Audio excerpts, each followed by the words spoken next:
Ang mga heavy bars na ginawang classic jokes. Yan ang pag-uusapan natin ngayon. Pero bago yon, kung hindi ka pa nakasubscribe sa ating YouTube channel ay iniimbitahan kita na mag-subscribe. Marami pa tayong interesting content na paparating kaya make sure na nakaklik ang notification bell button para maging updated. Itong content natin ngayon ay tinatawag din na parody lines. Pero syempre, dinagdagan namin yan ng extra flavor kaya naman masinuri namin yung mga linya na nakapaloob sa video na to. Kumbaga, pinagpilian ng maigi at yung mga napili at ilalagay natin dito ay yung masasabi natin na pangdiinan at mabigat na bara talaga ng isang battle MC. At yung bars na yon ay nagawa namang gawing classic na jokes ng isa pang MC. Sa madaling salita, hindi lang basta kinengko yung linya kundi ginamitan din ito ng talino para maging mabenta sa mga nanonood. Si Enigma, paano nyo naloko? Yung flip top, ginawa nyong monopolyo. Yung liga, naging negosyo. Napupolitika, nabibili yung boto, yung may-ari, yung financer, yung mga judges, magkakasosyo. Flip top, kayo na rin gumagawa ng sarili nyong lapida. Totoo naman yung mga banat ni Akata, masakit lang yung pagkakasabi niya.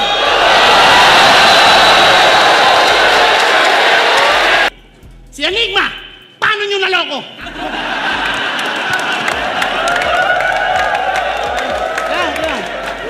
Si Enigma, paano nyo naloko?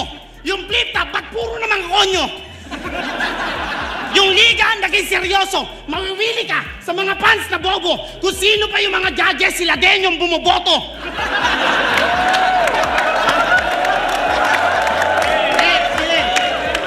Flip top! Kami na lang si Bulturero, total gumagawa kayo ng lapida.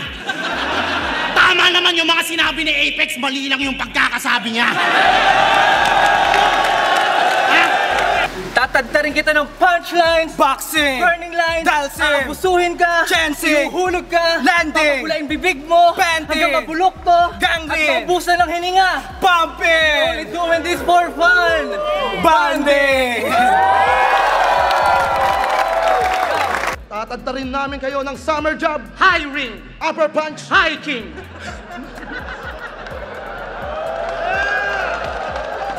ang payat mo, Dalsim, ang lamya mo, Buckling, dapat shampoo mo, Pantin, dapat boots mo, Vacuumin, mapagmataas to, Yao Ming, kapal mukha mo, Padding. We're only doing this for fun. Outing. Isa to sa pinakatumatak na linya ni Sinyo sa naging laban nila ni Apex. Grabe tong linya na to dahil kung nasundan nyo yung karera ni Sinyo noong nag-uumpisa pa lang hanggang sa maging successful ito, masasabi natin na mabigat na bara yung binitaw niya. Pero syempre may malupit na naisip dito si K-Ram dahil kung anong ganda ng pagkakabuo ni Sinyo sa linya na to ay ganun din yung nagawa ni K-Ram. Pero sa nakakaaliw at kwelang atake naman. Ngayon Mr. Champion sa lahat ng liga. Tibay! Tingin mo mayayabang mo sa akin mga tropeyo mo at papugay? Hanggang kailan ka makikipagsuwagan ng sungay? Umay! Nasa pagalingan ka pa rin? Nasa pasarapan na ako ng buhay!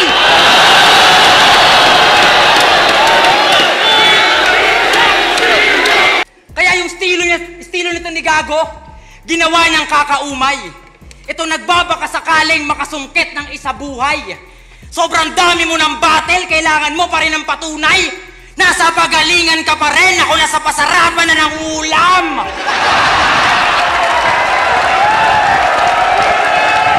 Kasi ano bang meron dito? Nagbabars ka? Nagkasariling bar to. Magaling kang mag-construct pero ma-establish pangalan ko. May title ka pero literal ang mga titulo ko. At hanggang multi ka lang, naging multimillionaire ako!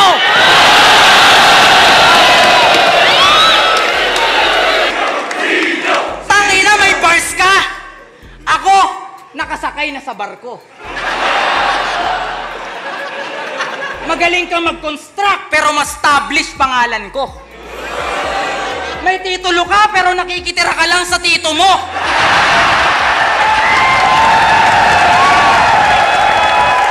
At tandaan mong hanggang multi ka lang. Naging multi-cab driver ako!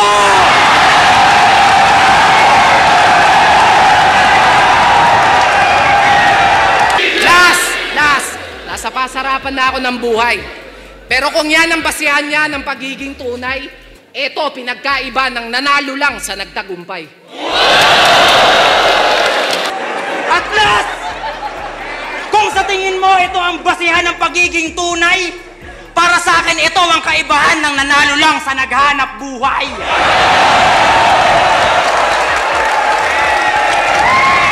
Lalo na sa kanta, lalong di ka uubra, lalo ka lang mapapahiya. Glock 9 nga tinalo ko sa Awit Awards, pistolero pa kaya.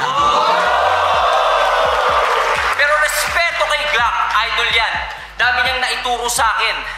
Nung nakaraang Awit Awards, hinakot niya lahat. Isa lang yung akin. Pero the mere fact na na-nominate kami sa parehong category sa nanalo ko, ibig sabihin kaya kong sumabay. Hindi niyo maipagkakait sa akin. Na-curious tuloy ako. Idol, sa battle rap kaya mo kayang sumabay sa akin? Sino may kilala dito kay Balasubas? Kilala yung si Balasubas? Dinidis nito yung aming tandem. Sa ginawa mong yon, hoy grabe ka, Pards. Ngayon anong feeling na yung aming anthem naging nominado sa Awit Awards? Panis. Nominado lang ha, hindi nanalo. Pero the mere fact na nakalaban namin sa category, Sarah G, ibig sabihin makakasabay yung kanta namin. Curious tuloy ako. Sarah G, sa battle rap kaya makakasabay ka sa akin? Ay, mali. Sorry. Glock 9 pala yan, sorry. Makina ng chainsaw, isa to sa nagmarkang linya ni Tipsy D. At noong comeback battle nito kontra kay Batang Rebelde ay nakaisip ito ng laro sa pangalan ni BR na kokonekta sa signature lanes niya. Walang duda, napakadami ang bumilib sa bara na yun. At noong maikasa naman ni Boss Enigma yung bakbakan nila Creeply at Batang Rebelde, muling pinaalala ni Creeply kay BR yung heavy bars na yun. Pero syempre si Creeply yan, alam naman natin kung gaano kakulit yung utak nito, kaya ang naging resulta, love trip na linya. Tanggal busal sa bibig! Tama na, par! Kakilabot ang echo, pwes tanggapin mo still bar! Pati pag beat na sa tempo, katapusan mo na BR! Di ko tinatawag ang name mo, yun ay BR! Makina na chainsaw! Tangina, di pa nakakakantot ng bibig. Puro ka sal!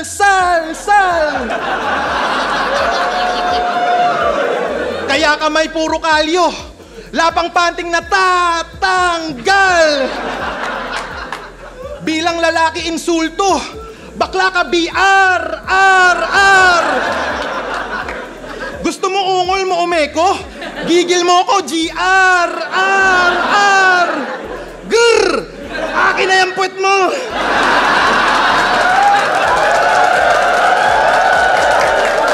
Alam naman natin na isa si Balakid sa pinakamahusay na MC sa Flip Top. At sa ngayon nga ay medyo matagal na siyang hindi bumabattle, kaya naman marami ang nag-aabang at nasasabik sa muli niyang pagsalang. At pati yata si Manda Baliw ay naghihintay sa muling pagbabalik ni Balakid, kaya naman ipinaalala niya sa atin ang isa sa pinakatumatak na linya nito. Kaya pagka-brutal mo, hindi na mabenta. Napatunayan ng tumitiklop tong lanseta. Ika'y armas pang away, ako pang gera. Bigla ka na lang hahandusay sa bangketa. Kaya iniwan ka niya dahil lakang kwenta. Napatunayang minahal mo lang siya dahil sa pera. Lagi kayong nag-aaway, lagi kayong gera. Kaya tinapon ka na lang parang basura sa bangketa. Tutok na tutok sa tuktok ang panglobang. Tak-tak bungo, tagak-tak dugo. Pero hindi tutokhang na nagmamaang-maangan. Paano man lalaban ang walang kalaban-laban?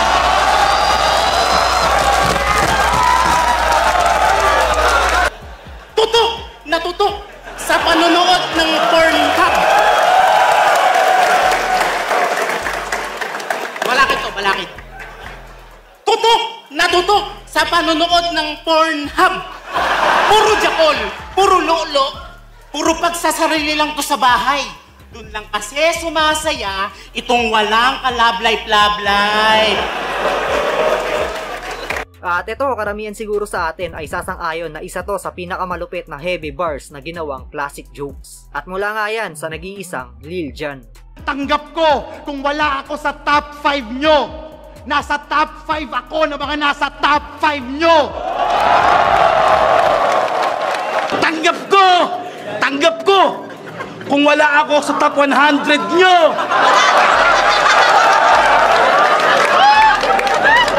Nasa top 100 ako ng top 100 nyo. I made a difference na akala ng lahat nun cannot be. Habol mo victory, habol ko legacy. 6 divided by 11 times 20 plus 16 cannot be.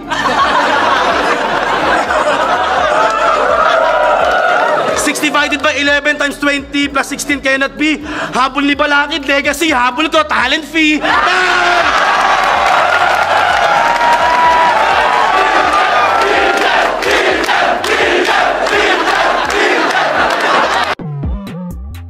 At ayan nga ang mga heavy bars na ginawang classic jokes. Kayo mga tol, ano ang pinaka natripan o nagustuhan nyo? At kung sa tingin nyo ay meron kaming hindi na isama sa video na to, ay pwede nyo yan i-comment sa ibaba para maisama natin sa part 2. Hanggang dito na lang muna mga tol, salamat palagi sa pagsuporta sa ating channel.